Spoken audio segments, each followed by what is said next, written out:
혹시 칼리닝그라드라는 이름 들어보신 적 있나요? 발트해 연안 지도를 펼쳐보면 폴란드와 리투아니아 사이에 얌전히 끼어있는 조그만한 땅덩이가 보일 겁니다.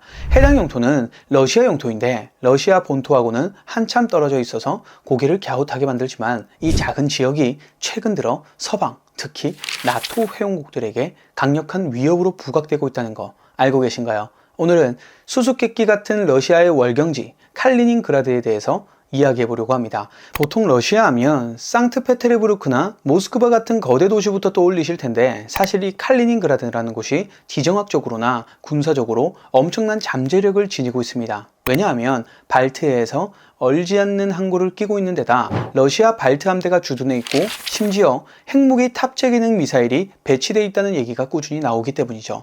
작은 영토에 군사력이 빽빽하게 채워져 있는 셈이니 주변 국가들이 쉽게 신경을 놓을 수가 없는 겁니다. 그렇다면 칼리닝그라드는 도대체 언제부터 어떻게 이 위치에 놓이게 된 걸까요?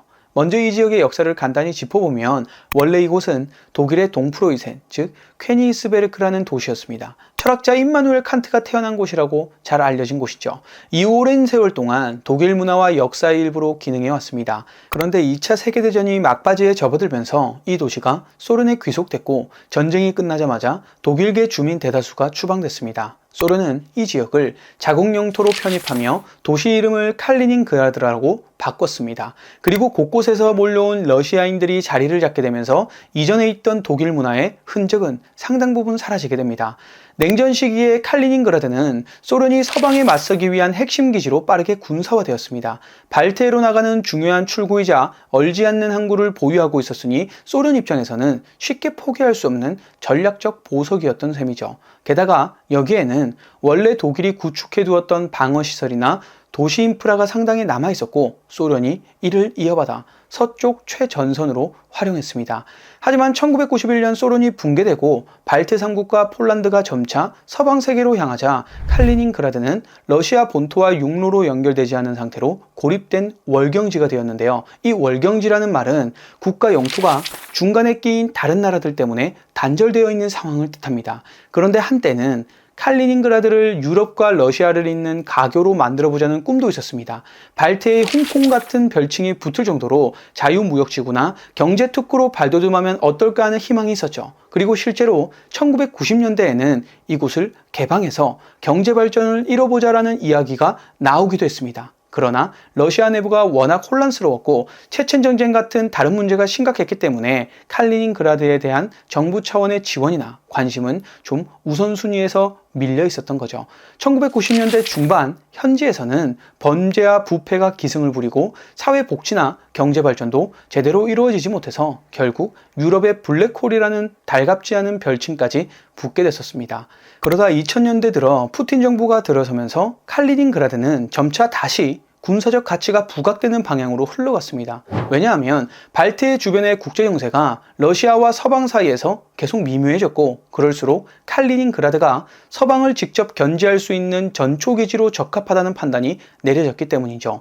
특히 2014년에 러시아가 크림반도를 강제 병합하면서 서방과의 갈등이 한껏 고조되었는데요. 그 이후 칼리닝그라드에 핵무기 탑재 가능 미사일을 배치했다는 뉴스나 대규모 군사훈련을 여기서 진행하고 있다는 보도가 쏟아져 나오면서 이 지역이 서방을 향한 강력한 경고 수단으로 점점 더 자주 등장하게 되었습니다. 그렇다면 왜 하필 칼리닝그라드일까요? 바로 그 지리적 위치에 답이 있습니다. 먼저 이 도시는 폴란드와 리투아니아 사이에 자리 잡고 있습니다. 양쪽에 나토 회원국이 있다고 생각하시면 되겠죠. 실제로 발트해 주변은 핀란드와 스웨덴까지 최근 나토에 합류하거나 합류를 추진하면서 러시아 입장에서는 발트해가 사실상 서방의 역이 된 느낌일 겁니다. 그렇다 보니 칼리닝그라드를 더더욱 군사적으로 강화해야 우리가 아직 발트해에 발을 들이고 있다. 쉽게 손떼지 않을 거라는 메시지를 줄 수 있게 되는 거죠.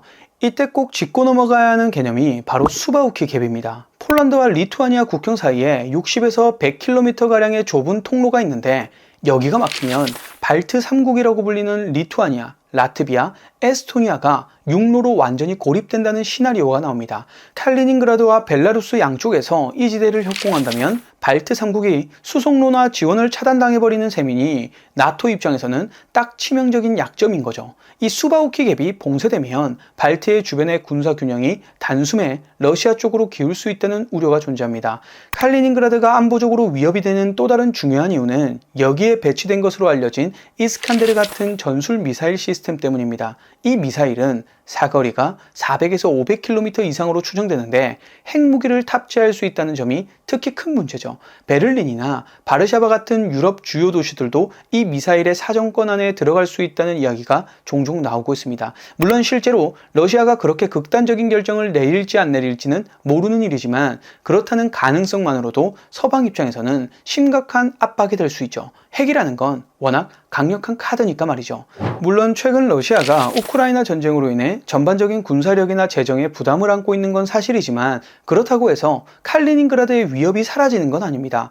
러시아가 우크라이나 문제를 어느 시점에선가 수습하게 되면 다시 칼리닝그라드에 전력을 집중하거나 더 공격적으로 보란듯이 훈련을 벌일 가능성도 충분합니다. 그리고 나토도 발트 해역에서 병력을 증강해 가고 있으니 이 지역을 둘러싼 긴장감은 언제든 다시 올라갈 수 있다고 보는 게 맞겠죠.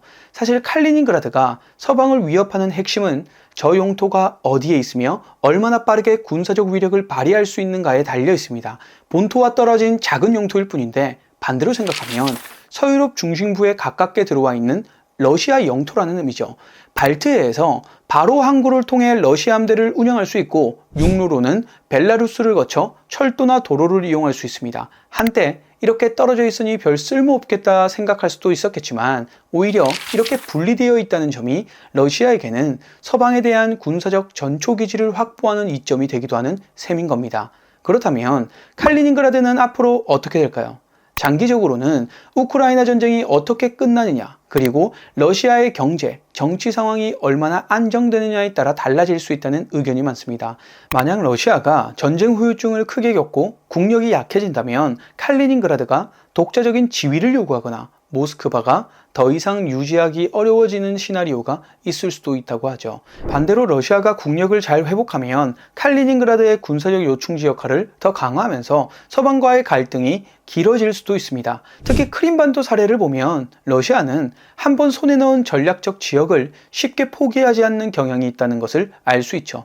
물론 그 사이에 폴란드나 발트 3국 그리고 이제 나토에 가입한 핀란드와 가입 예정인 스웨덴 같은 나라들은 칼리닝그라드의 움직임이나 군사훈련 소식에 신경을 곤두세울 수밖에 없습니다.